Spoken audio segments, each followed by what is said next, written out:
제가 그 외국인들 선물 매도를 당연히 오늘 지금 보면 뭐 5월 7일, 5월 10일 보면 6천억, 7천억이잖아요. 그래서 제가 딱 찍어서 말씀드렸던 게 1조거든. 1조. 기준은 1조다. 방향이 바뀌는 건 1조다. 말씀드렸던 거 부분들이고. 우리 합쳐봤지. 네, 합쳐서 보면 그러니까 그 댓글들 제가 쭉 보고 다른 데서도 쭉 보면 왜 합산해서 보지 않느냐. 근데 보면 이 정도 1조 제 경험상이라고 말씀드렸던 게 1조 이하의 매수든 뭐 조금 약간 러프하게 9천억 이하의 매수 매도는 언제든지 방향 턴합니다. 언제든지 가능할 수 있어요. 근데 이렇게 어제도 1조 3천억 정도 팔았다가 막판에 좀 사들였고 오늘은 결국은 1조 1천억, 1조 2천억이면 거의 한 몇 년 동안 가장 많은 그렇죠. 매도 사이즈거든요. 그렇죠. 이 정도면 그동안에 몰았던 거 그냥 한 번 다 때린, 그동안 사놨던 거 한 번에 다 때린 거라고 보시면 될 것 같고요. 이게 조금 디테일하게 좀 시장을 좀 보면 이게 되게 오늘 조금 시장을 보면서 되게 안타까웠던 게 뭐냐면 네. 최근 2주 동안 거의 외국인들이 한국 주식시장을 파생시장에서 거의 ATM기처럼 거의 유린했습니다. 그 정도 표현이 딱 맞을 정도로 유린했다. 네, 오늘 특히 오늘 백미는 오늘 1시, 2시였습니다. 네, 제가 보기에는 오늘 1시, 2시였고요. 왜 그러냐 말씀을 드리면 10월 21일 날 1조 매도가 나왔었고요. 그리고 나서 이제 파생이 제로섬이잖아요. 그렇죠. 네. 쉽게 말하면 외국인들이 파생해서 한쪽 방향을 탔을 때 개인들이 쫓아온다 하면 외국인들이 먹을 폭을 줄어드는 겁니다. 지난번에 그래서 그쵸? 전화 제가 그냥 그죠? 갑자기 한 번 들었을 때 네. 야, 좀 꼬시는 느낌이 드는데 네. 그 표현하실 네. 수 있잖아요. 예. 그리고 나서 사실 지난주 금요일, 월요일이 지난주에 개인 투자들이 결국은 따라왔거든요. 네. 하방으로. 그랬더니 외국인들이 갑자기 확 땡겨 올렸죠. 이렇게 되면 개인 투자를 어떻게 하겠어요? 하방으로 쳤던 선물을 매도하고 선물로 환매수 해버립니다. 쉽게 말하면 손절 쳐버린 거죠. 그럼 따라오죠. 그러면 외국인들 거기서 어떻게 하냐고 한 번 다 때려버립니다. 그 장면이 이번 주 월화수 나왔고요. 특히 오늘은 제가 개인적으로 조금만 더 디테일하게 말씀드리면 3,170 오늘 지수가 얼마죠? 3,160이죠. 3,170 이하로 떨어지면 외국인들도 손실로 들어가는 구간이거든요. 네, 그래서 저도 아까 3,140, 50 갔을 때 이 구간에서는 한번 사봐도 된다라고 저는 실제로 조금 종목들을 좀 매수했고 그동안 팔아놨던 것들. 그래서 내일 올라가면 매도할 생각으로. 왜냐면 지금 오늘 변동성 구간에서 그러니까 옵션의 포지션이 콜 옵션도 있고 풋 옵션도 있잖아요. 예. 오늘은 하방으로 쫙 밀었죠. 밀었으면 어떤 옵션이 수익이 극대화 되겠어요? 풋이 수익이 났겠죠. 정리하겠죠. 예. 그리고 들어 올리면 콜에서 또 수익이 나겠죠. 내일이 그 장세가 될 것 같아요. 개인적으로. 그래서 내일 올라가면 그러니까 옵션 만기를 전후로 오르락 내리락 오르락이나 내리락 오르락 내리락이에요. 지금은 수요일 내렸고 내일 오르고 금요일 빠질 확률이 굉장히 높죠. 통계상으로 봤을 때. 퐁당퐁당 네, 장세군요. 그렇죠. 그래서 오늘은 또는 오늘 만약에 미국 시장이 많이 빠져 내일 아침에 하락해서 시작한다라고 하면 아침에 시초가 접근도 저는 괜찮다고 생각해요. 밀렸다 올라오고. 네, 뭐가 됐든지 간에. 그래서 저 아까 3,140, 50 샀을 때 뭐라도 사세요. 제가 그랬어요. 네, 제 손님들한테는 뭐라도 사세요. 네. 그래서 일단은 막판에 조금 당겨서 올라갔고 건설이나 자동차나 이런 것도 사도 된다라고 생각해서 조금 샀고요. 근데 이거는 저는 내일 만약에 올라가면 3,200 이상 올라가면 다 정리할 겁니다. 네, 정리할 생각으로 좀 샀고요. 여전히 오늘 뭐 선물 매도 사이즈 보셨겠지만 5월 달은 여전히 조심해야 된다. 이제 브레이크를 밟는 외국인들이 밟는 구간이 나올 건데 그때까지는 일단은 굉장히 보수적으로 저는 계속적으로 볼 생각입니다.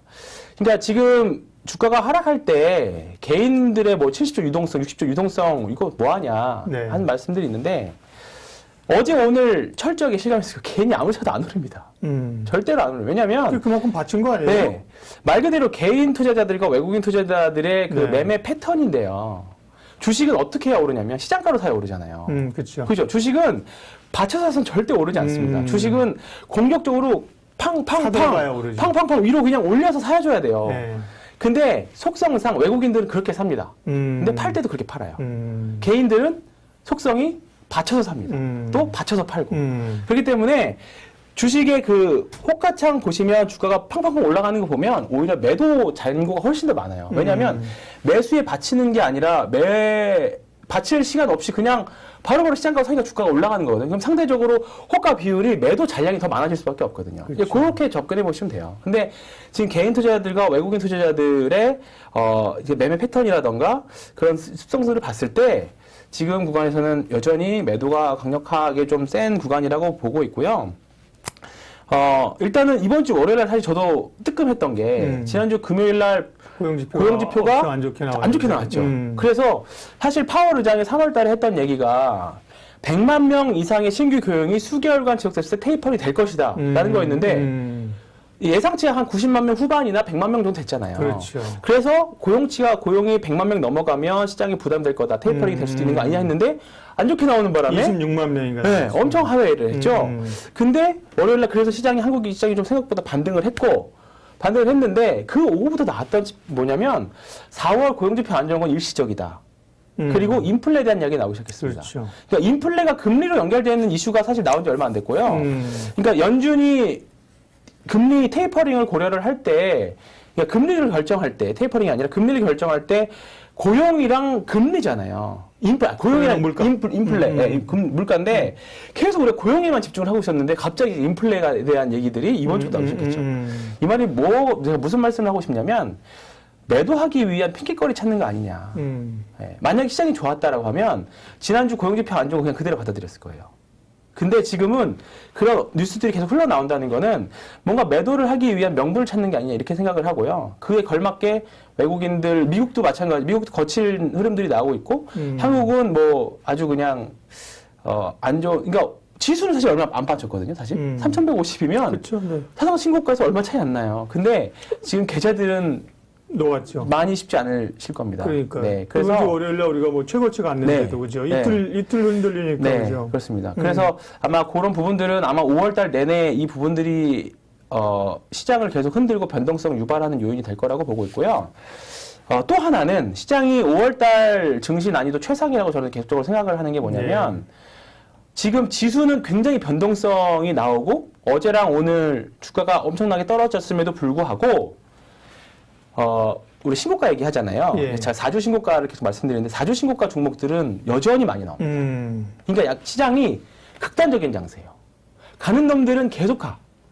그래서 이거 떨어질까봐 무서워서 못 사는데 하는 종목들은 더 가고 오히려 좀 떨어져서 눌림목이네. 같은 거 보세요. 그죠? 네. 떨어지네 하는 것들은 더 떨어지는. 그러니까 시장이 중간이 없고 양극단으로 벌어지는 장세다 보니까 중간에서 애매하게 매매하거나 또는 기존에 신고가를 가는 종목을 가지고 있는 분들이야 괜찮지만 중간에서 지금 살까 말까 고민하시는 분들 또는 떨어졌는데 싸다고 해서 주웠는데 떨어지는 것들에 대한 고민들이 굉장히 심을 건데 사실 주시장이 올라갈 때는 다 괜찮아요. 근데 제가 압축 대응에 대해서 말씀드렸던 거는 이런 시장에서 종목이 많으면 대응이 안 됩니다. 그렇죠. 네, 그래서 압축 대응을 할 필요가 있는 거고 압축 대응이 어려우면 현금을 가지고 있는 게 더 편하다. 인버스를 샀어도 그렇게 수익이 많이 안 났습니다. 곧버스를 샀어도. 그래서 지금 현금 차이 낮다라는 말씀을 좀 드리고 싶은 거죠. 네. 외국인들이 선물해서 확 돌려주는 브레이크를 잡아주는 움직임 또 분명히 나올 겁니다. 1조 원 이상, 네. 그죠? 작년 한번 봐볼까요? 코로나 직전 봐볼게요. 네, 보시면 2월 3일 이 정도면 코로나 거의 우리나라에서 시작하기 전이죠. 그쵸, 막 이제 얘기가 슬슬 나오고 그때 뭐 별거 아니라고 생각했죠. 이미 3일, 5일 1조 1조 천억씩 네. 팔았네. 코로나 직전에. 얘네들은 이미 뭔가를 알고 있었다고 볼 수밖에 없습니다. 결과론적으로. 네, 결과론적으로. 네. 그래서 저는 이번에도 그렇게 해서 작년에 경험이 강렬하게 있었기 때문에 이번에도 말씀드렸던 거고요. 무서워. 네. 그리고 4월 1일 보세요. 네. 4월 1일. 3월 26일이랑 4월 1일. 3월 24일. 23일도 있고. 이 23일, 24일 이때가 아리까리했어요. 네. 23일 날 멈춘 거 아니냐라고 생각했는데 3월 18일부터. 네, 3월 18일부터 있었죠. 그러다가 다시 한번 3월 24일 날 깎고 이때도 외국인들도 아리까리 했을 겁니다, 아마. 근데 4월 1일 날 9,300억 흔적이 있죠. 그리고 나서 이제 지수가 제대로 반등 나오기 시작했고요. 그러고 나서 더 이상 이제 이런 액션이 있고 나서 일주일 안에 이걸 되돌리는 포지션이 나오면 안 되거든요. 근데 일단은 그리고 나서 올라갔고, 그리고 나서 6월 달쯤인가? 6월 15일이네요. 이때 9,300억 있죠. 이게 6월 만기일 지나고 나니까 9월까지 그냥 쭉 빼버렸죠, 위로. 이때 우리나라에서 가장 아니 우리나라보다 대부분 증시 전문가의 V자 반등이니 L자 반등이니 뭐 나이키 반등이니 이런 얘기 많았었잖아요. 네. 뭐 그냥 사실 통계적으로 결국 보면 거의 대부분 다 V자 반등이긴 했어요. V자 반등이었는데 결국은 선물 시장에서 이미 다 이렇게 외국인들은 포지션을 그렇게 짜놨고요. 그러니까 제가 생각하는 반등은 뭐 얼마 3,000포인트 지지, 뭐 2,900포인트 지지 이런 게 아니라 결국 외국인들이 하루 멈춰줘야 돼요. 저는 일단 그렇게 보고 지금부터는 그렇게 대응할 겁니다. 그런데 이제 외국인들은 현물보다는 선물을 네. 가지고 주플레이를 하고 네. 흔적을 남긴다. 그죠? 네. 네, 시장은 흔적을 남긴다는 겁니다. 네. 그 흔적을 찾아서. 네. 예. 그러니까 이런 말이 있잖아요.